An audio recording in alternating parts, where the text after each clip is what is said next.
Babaeng nagtangka umanong magpasagasa sa Commonwealth Avenue, nagalit at nagwala ng tulungan ng taong bayan. 5 sasakyan nagkarambola sa EDSA Muñoz, 10 ang sugatan. Haiti niyanig na naman ng lindol, 2 patay.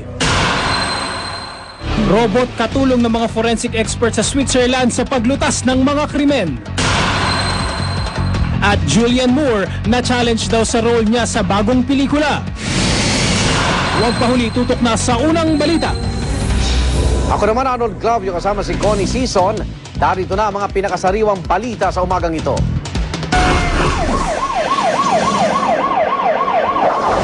Isang babae nagtangka magpakamatay sa Commonwealth Avenue sa Quezon City. Darito ang exclusive report ni Oscar Oida.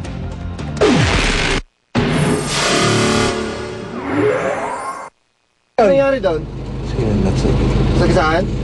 Noong una inakalang nasagasaan ang babaeng ito, naagaw eksenang nakahiga, hindi lang basta sa gilid, kundi sa gitna pa mismo ng Commonwealth Avenue. At nooy pinagkakaguluhan ng mga tao, bandang 3:00 na madaling araw.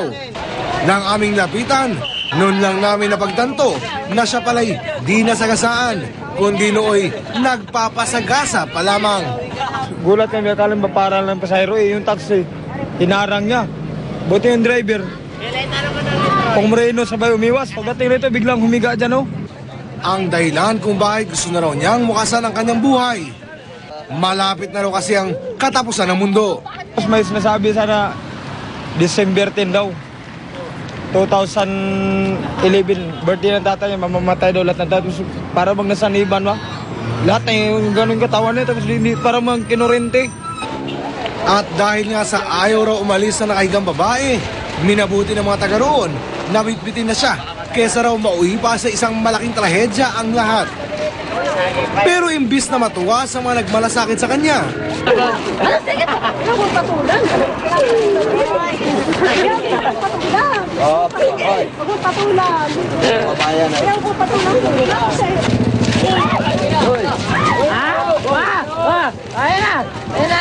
pati nga aming kameraman, nadamay na rin.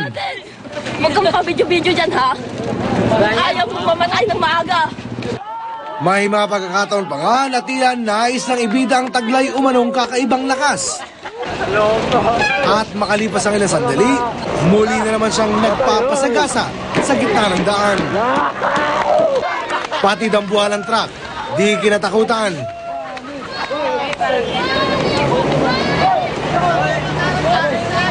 At sa pagkakataong ito, di na siya pumayag pang magpabitbit sa mga umaawat sa kanya.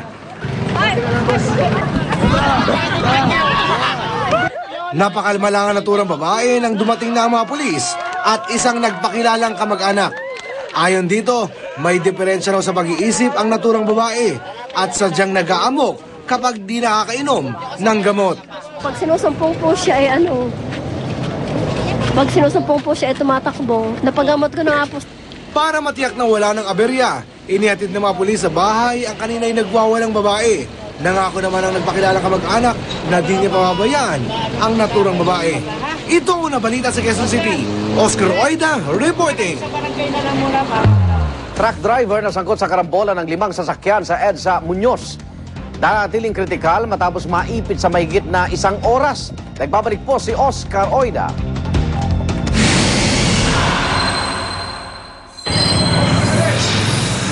Dilat ngunit duguan at walang malay ang truck driver na ito nang responde ng mga rescuer sa bahaging ito ng EDSA Muñoz sa Quezon City. Sa tindi ng pagkakaipit, di siya basta-bastang mailabas ng mga rescuer. Tinatayang pasado 5:00 na madaling araw, sa di malamang dahilan ay bigla umanong tinumbok ng naturang truck ang sinusundang pampasayarong bus sa isang U-turn slot sa lugar. Sa lakas ng pagkakabangga, umabante ang natumbok na bus at siya namang sumalpok sa isa pang pampasayarong bus sa may unahan. Di pa rito nagtapos ang peligro. Isang owner-type na jeep at isang AUV ang nadamay na rin sa aksidente. Biglang wala po sa likod ko. Yung pala binangga ako ng Mariano. Doon Mariano. Yung pala yung doon Mariano kaya bumangga sa likod ko. Binangga ng truck. Ako naman, sa lakas ng impact, dapat takbo na inabot ko yung owner sa harap ko. Ang resulta, di bababa sa 10 iba pa ang nasugatan sa mangyari. Buti na lang, at naging maagap sa pagresponde ang mga rescuer. Pero sa kabila nito, mahigit 1 oras din ang inabot bago na ilabas ang naipit na truck driver. Noong unang araw ay inakalang patay na ang biktima, pero di sumuko ang mga rescuer. Agad siyang kinabitan ng mga immobilizer bago siya maingat na inilabas mula sa nawasak na truck. Pwede mapagsabi lang yan, doktor. Kaya lang sa tingin namin, dahil sa wala ng pulso eh. Naisugod na ng ospital ang biktima kung saan nananatili itong nasa kritikal na kondisyon. Ito unang balita sa Quezon City. Oscar Oida reporting.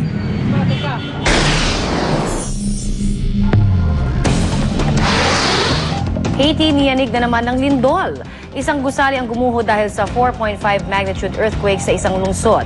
5 tao ang nahugot mula sa ilalim ng lupa. 2 sa kanila ang nasawi, habang 3 naman ang isinugod sa ospital. Construction aid para sa Haiti ipinangako ng European Union o EU. 1 bilyong euro o katumbas ng 62 billion pesos ang pondong ibibigay ng EU sa Haiti. Ilalaan ito sa pagpapagawa ng mga bahay, kalsada at gusaling nawasak ng lindol. Sa ngayon, mahigit 1 milyong tao pa rin ang walang bahay sa Haiti dahil sa lindol na ikinasawi ng mahigit 200,000 tao. Dating U.S. President Bill Clinton at George W. Bush bumisita sa Haiti. Naglakad sila sa mga gumuhong gusali at pinuntahan ang tent city. Pakay nilang makalikom ng pondo para sa mga nasalanta ng lindol doon. Layon din nilang mapag-isa ang AIDS groups para lalong maging epektibo ang paghahatid ng tulong sa mga nasalanta.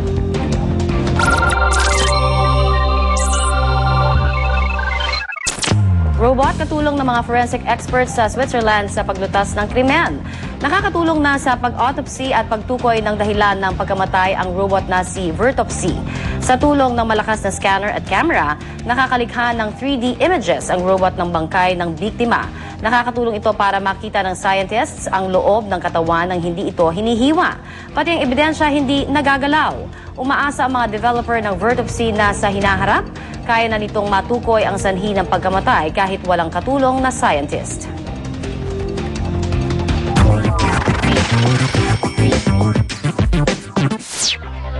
Papel ni Amanda Seyfried sa pelikulang Chloe, maituturing daw niya bilang most challenging role na ginampanan niya.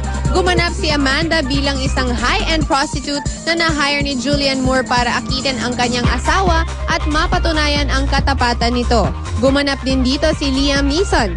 Tinapos niya ang shooting ng pelikula sa kabila ng kanyang pagluluksa sa pagpanaw ng asawang si Natasha Richardson noong March 2009.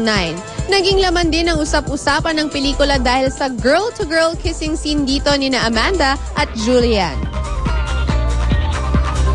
Naglalakihang Asian stars dumalo sa 4th Asian Film Awards. Kabilang dyan ang Bollywood actor na si Amitabh Bachchan. Naroon din ang Chinese actor na si Yimou Zhang. Naroon din ang ating kababayan na direktor na si Brillante Mendoza.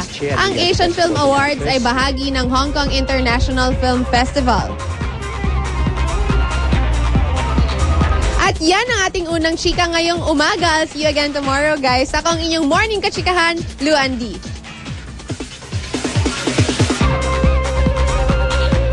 Para makatanggap ng mga pinakabagong balita via text, i-type lang po ang GMA News Space On at isend sa 4627. At yan po ang unang balita sa umagang ito. Para pa rin sa mga nagbabagang balita, tumutok lang dito sa GMA. Mula sa tahanan ng katotohanan, sa ngalan ni Rhea Santos, ako po si Connie Season. Kung may balita, i-report sa GMA News, i-text ang balita space, message space, ang inyong pangalan at address. Ipadala po sa 4627. Sa ngalan ng bumubuo ng GMA News and Public Affairs, ang ipila ng serbisyong totoo. Pakaigan, ako naman Arnold Gravio, ito ang unang balita.